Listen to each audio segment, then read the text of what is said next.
Hello friends, welcome to my channel. तो आज फिर से अपन बात करेंगे अपने 5 साइकोलॉजिकल पॉइंट्स के बारे में।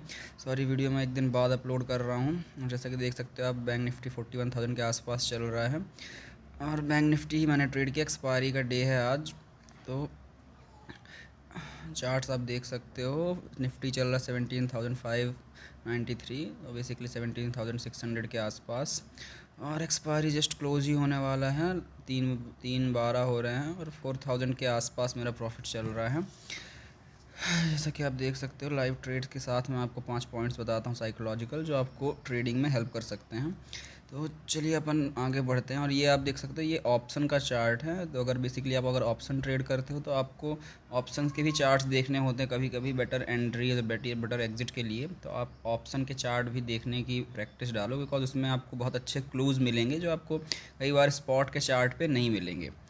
तो बिना टाइम वेस्ट करते अपन बढ़ते हैं अपने फर्स्ट पॉइंट की तरफ, which is plan a day and trade between the boundary, don't make decision during trading hours. ये बहुत इंपॉर्टेंट पॉइंट है। इसका क्या मतलब है कि जो भी नया ट्रेडिंग दिन होता है, जो भी नया ट्रेडिंग डे होता है, वो आपको एक दिन पहले आपको उस पूरे दिन की एक प्लानिंग करनी है। बहुत ज़्यादा प्लानिंग तो नहीं करनी, आपको एक बाउंड्री प्लान करनी। बाउंड्री का मतलब आपको एक प्रॉफिट साइड की बाउंड्री प्लान करनी है और एक लॉस साइड की, कि आपका अगले दिन कितना रिस्क होने वाला है। जो आने वाला ट्रेडिंग दिन है, मैक्सिमम क्या रिस्क की बाउंड्री होगी, और प्रॉफिट साइड भी कौन सी वो बाउंड्री होगी, बाउंड्री लाइन मतलब कौन सा वो प्रॉफिट का पॉइंट होगा कि उसके ऊपर अगर आपका प्रॉफिट जाता है तो आपके दिन की प्लानिंग एंड आपको उस दिन कुछ नहीं करना है, आपका वो सब टोटली कंप्लीट हो चुका है। और वो बाउंड्री के अंदर सिर्फ एक ट्रेड नहीं होता, कई बार मल्टीपल ट्रेड्स भी होते हैं और मल्टीपल ट्रेड्स को मिला के एक डे कंप्लीट होता है। और ट्रेडिंग डिसीजंस जो होते हैं वो आपको ट्रेडिंग के टाइम पे नहीं लेते होते, जब लेने होते जब मार्केट लाइव होता है। सारे ट्रेडिंग के डिसीजन आपको ट्रेडिंग आवर्स में नहीं, उसके पहले लेने होते हैं कि आपको क्या करना है। ट्रेडिंग आवर्स में डिसीजन लेना आपके लिए रिस्की हो सकता है, लॉस मेकिंग हो सकता है। फर्स्ट पॉइंट यही है कि आपको एक दिन और उसकी बाउंड्री लाइन प्लान करना है। बाउंड्री लाइन का मतलब यही है कि लॉस की एक पर्टिकुलर बाउंड्री लाइन, और उसको फॉलो भी करना है। ऐसा नहीं कि वो बाउंड्री टच हो तो आप उसके बाद भी ट्रेड कर रहे हो। और as well as profit side की भी बाउंड्री लाइन आपको फिक्स करना है कि प्रॉफिट अगर इतना आपका आ गया, उसके ऊपर थोड़ा बहुत भी जाता है तो ठीक है, बट आपको वहाँ से क्लोज आउट करना है, बंद करना है trading. Because we are human, we are not robot कि अपन कंटिन्यू ट्रेड करते चले जाएंगे और ये बिल्कुल चलता रहेगा ऐसे ही।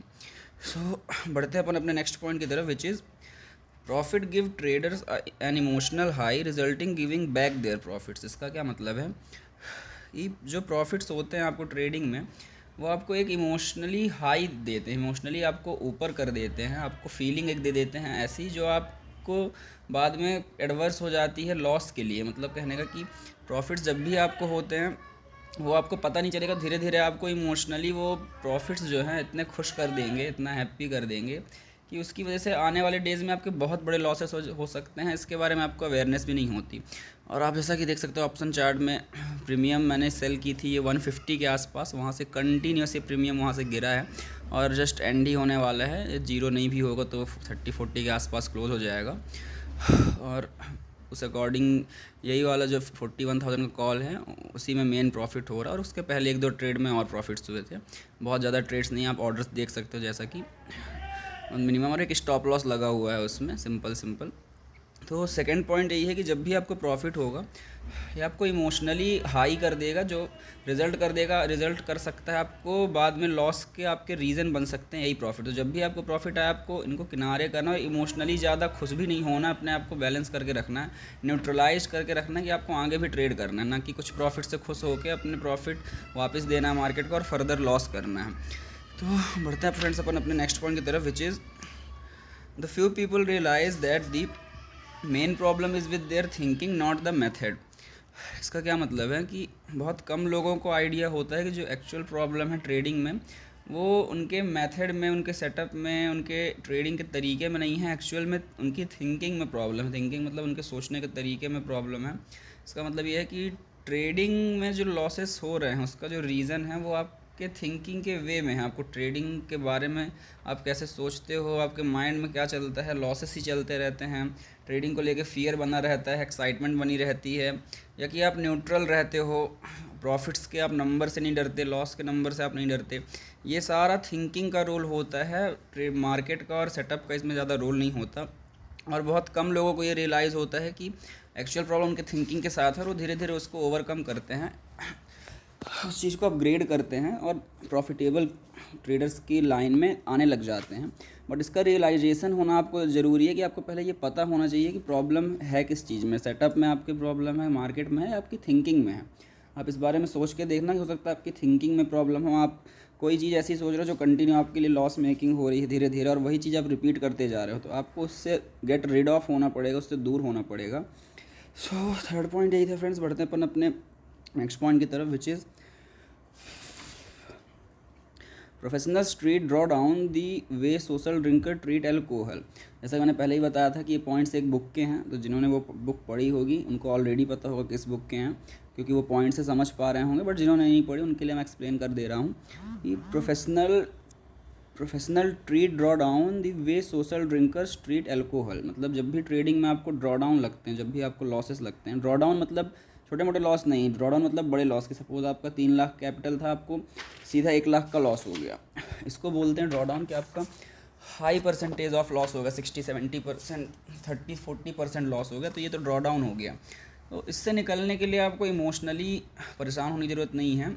आप ऐसे समझो कि जो बड़े प्लेयर होते हैं प्रोफेशनल, इसको वो ऐसे ट्रीट करते हैं कि उन्होंने कभी एक बार ड्रिंक कर लिया, कभी उन्होंने एक बार दारू पी ली, और महीने और 2 महीने में एक बार, तो उसमें उनके खर्चे हो गए या कि कहीं भी खर्चे कर दिए, वो ड्रॉ डाउन को इस तरह से ट्रीट करते हैं। जब भी आपके ऐसे लॉस ऑन ड्रॉ डाउन, तो आप इसको ये मान लो कि आपने एक बार किसी बड़ी चीज़ में खर्चा कर दिया, जैसा कि आप अपने रियल लाइफ में करते हो, तो उससे आपको ओवरकम करने में और आगे की जर्नी कंटिन्यू करने में हेल्प होगी। अदरवाइज़ अगर उसको आप इमोशनली दिल पे लेकर रखोगे तो ट्रेडिंग के रिजल्ट आपके और बिगड़ सकते हैं धीरे धीरे आगे चल के। फोर्थ पॉइंट अपना यही है कि आपको ड्रॉ डाउन्स को ऐसे ट्रीट करना है कि ठीक है, वो अमाउंट गया तो गया, वो जस्ट एक पार्ट था। आप ऐसे मान लो कि आपने कुछ ख़रीद लिया, आपने खर्चे कर दिए, तो वो चला गया, और बाकी जो है आगे की जर्नी है, तो वो धीरे धीरे आप उससे ओवरकम कर पाओगे ईजिली। सो फोर्थ पॉइंट फ्रेंड्स सही था। अपन बढ़ते हैं अपने फिफ्थ पॉइंट और लास्ट पॉइंट की तरफ, which is losers feel the urge to trade as alcoholic feels the urge to drink, they make impulsive trades। इसका क्या मतलब है कि जो लॉस मेकिंग ट्रेडर्स हैं, जिनका लॉस होता है कंटिन्यूसली, और जो अभी भी नेट लॉस में चल रहे हैं, ब्रेक इवन के ऊपर नहीं है, प्रॉफिट में नहीं है, तो बहुत सारे ट्रेडर्स ऐसे होते हैं लॉस वाले, उनको ट्रेड लगाने का अर्ज होता है, वो बिना ट्रेड लगाए रह नहीं पाते।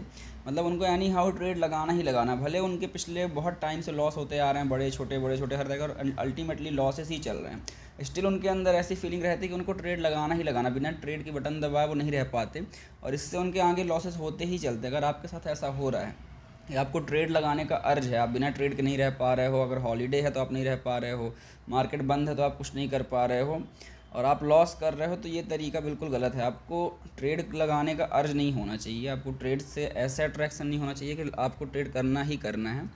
क्योंकि बिकॉज आप इसको ऐसे समझो कि जो एल्कोहलिक्स होते हैं, जो ड्रिंकर्स होते हैं, जो ड्रिंक ज़्यादा करते हैं, उनको जैसे ड्रिंक करने का अर्ज होता है कि वो बिना मतलब ड्रिंक किए नहीं रह सकते हैं, बिना अल्कोहल के नहीं रह सकते, उनको एनी हाउ चाहिए ही चाहिए। तो वैसे ही लॉस मेकिंग ट्रेडर्स को भी बिना ट्रेड के वो नहीं रह सकते हैं, उनको ट्रेड चाहिए ही चाहिए, ट्रेड उनको लगाना ही लगाना है एनी हाउ। तो वो एक गलत तरीका है, आपको ये चीज़ समझना पड़ेगा कि ये ऐसे नहीं होना चाहिए। ट्रेडिंग कम्प्लीटली एक डिफरेंट प्रोफेशन है, इसके तरीके बहुत अलग हैं, जैसा यूट्यूब में और जैसा अदर जगहों पे दिखाते हैं, और प्रॉफिट्स के स्क्रीनशॉट्स दिखा देते हैं सीधे सीधे और बिना डिटेल बताए, तो ऐसा नहीं होता। आपको ये समझना पड़ेगा कि लॉसेस के ये भी रीज़न होते हैं। अगर आपको ट्रेड लगाने का अर्ज है, आपको ट्रेड का अर्ज ये ख़त्म करना पड़ेगा, और इम्पल्सिव ट्रेड से बचना पड़ेगा। इम्पल्सिव ट्रेड्स का क्या मतलब है कि कई बार मार्केट के मूव्स में जो मूव्स आते हैं, आप उनके इम्पल्स में बहुत सारा अगर ट्रेड एंट्री एग्जिट करते हो, तो इससे भी लॉस होते हैं। जो भी लूज़र्स होते हैं, जो भी लॉस मेकिंग ट्रेडर्स होते हैं, वो इम्पल्सेस में ट्रेड लगाते हैं। मार्केट के एक मूव से उनको एक फीलिंग आई कि ये कैंडल बन रहा है तो यही होने वाला, उन्होंने ट्रेड लिया, और अगले ही मोमेंट उनका वो डिसीजन चेंज हो जाता है जस्ट मार्केट के नेक्स्ट मूव में। तो ये भी एक लॉस करने का तरीका हो जाता है, और ये भी पता नहीं चलता। ये बॉडी के अंदर इम्पल्सेस आते हैं, जिसकी वजह से ये डिसीजन क्रिएट होते हैं, और लॉस आपका होता चला जाता है, आपको पता भी नहीं चलता कि क्या हो रहा है। तो आपको अपने इम्पल्सेस पे ट्रेड नहीं लेना है, आपको अपने विजडम पे ट्रेड लेना है कि आपने मार्केट से क्या सीखा है, आपके प्रॉफिट के और स्ट्रॉन्ग पॉइंट क्या थे, और आपके पहले वीक पॉइंट क्या थे। इम्पल्सेस से आपको बचना है। मार्केट आपको 6 घंटे के मार्केट में आप दिन भर में आपको हज़ारों तरह के इम्पल्सेस देगा। वो हज़ारों तरह के इम्पल्सेस में आपको वही इम्पल्सेस में ट्रेड लेना है जिनके बारे में आपको पहले पता है, पहले आप उनमें ट्रेड ले चुके हो और आपको प्रॉफिट्स थे, और जिनमें आप बहुत हाईली कॉन्फिडेंट रहते हो कि हाँ ये ट्रेड वर्क करेगा। ठीक है फ्रेंड्स, ये अपना लास्ट पॉइंट है, थोड़ा सा लंबा हो गया, तो मैं ट्राई करूँगा अगली बार आपके लिए थोड़े से शॉर्ट वीडियोस बनाऊँ, कम कम पॉइंट्स में बनाऊँ। तो हम देख सकते हैं जैसा कि 40 रुपये पे आ चुका है ये ऑप्शन, और यही ट्रेड लगा हुआ था, और आई डोंट थिंक ये जीरो होगा, बट ठीक है, 100 मोर देन 100 पॉइंट्स इसने दे दिए हैं। 41,000 पे चल रहा है, तो एक्सपायर भी हो सकता है, इफ़ नहीं भी हुआ तब भी ठीक ठाक इसने प्रॉफिट दे दिया है। ओके, 41,060 पे चल रहा है, तो स्क्वायर ऑफ कर देंगे इसको हम कुछ देर में। ऑटो स्क्वायर ऑफ पे नहीं छोड़ेंगे क्योंकि ऑटो स्क्वायर ऑफ के भी चार्जेस लगते हैं, उससे भी बचना चाहिए, और डो नॉट एक्सरसाइज से भी बचना चाहिए। ऑप्शन का चार्ट भी इंपॉर्टेंट होता है फ्रेंड्स, जैसा आप देख सकते हो, मैं ऑप्शन चार्ट्स भी देखता हूँ बिकॉज इससे क्लूज़ मिलते हैं। अगर आप ऑप्शन ट्रेडिंग करते हो तो स्पॉट के साथ एज वेल एज आपको ऑप्शन के भी चार्ट ट्रेड मतलब चार्ट्स देखने होते हैं, जो कि बहुत लोग नहीं प्रेफर करते, बट बेटर एंट्री के लिए, अच्छी एंट्रीज़ के लिए ऑप्शन चार्ट आपको काम आ सकते हैं। और ये अपस्टॉक्स का प्लेटफॉर्म है, सारे प्रीमियम्स OTM के 0 हो चुके हैं।